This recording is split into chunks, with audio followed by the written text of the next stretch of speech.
Replacements అంటే మోకాళ్ళ నొప్పులు, రీప్లేస్మెంట్స్ అంటే అబోవ్ 70, అబోవ్ 65 వచ్చేవాళ్ళు. ఇప్పుడు యంగ్ ఏజ్ గ్రూప్ లైక్ 45, 55కి వచ్చేస్తున్నారనమాట. ఎందుకు? What is the reason? ఒకటి, అది వరకు మజిల్ పవర్ ఎక్కువగా ఉండేది. పేషెంట్స్కి కాళ్ళ నొప్పులు లేటుగా స్టార్ట్ అయ్యాయి.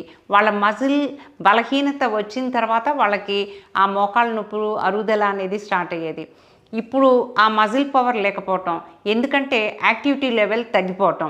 ఇప్పుడు ప్రతి ఒక్కళ్ళకి కార్లు అన్నీ మెకనైజ్డ్ అయిపోయారు కాబట్టి ఆడవాళ్ళకి ఎక్కువగా ఈ మోకాళ్ళ పవర్ తగ్గిపోయి వాళ్ళకి అన్హెల్దీ ఫుడ్, డైట్ కూడా బ్యాలెన్స్డ్ డైట్ తినక కొంచెం వెయిట్ గెయిన్ అయ్యి ఇలాగా యాక్టివిటీ లెవెల్స్లో కూడా తేడా ఉంటుందన్నమాట. ఇవన్నీ కారణాలు ఎర్లీ ఏజ్లో రీప్లేస్మెంట్స్కి రావటానికి. ఎప్పుడైనా మనం వెయిట్ గెయిన్ అవుతూ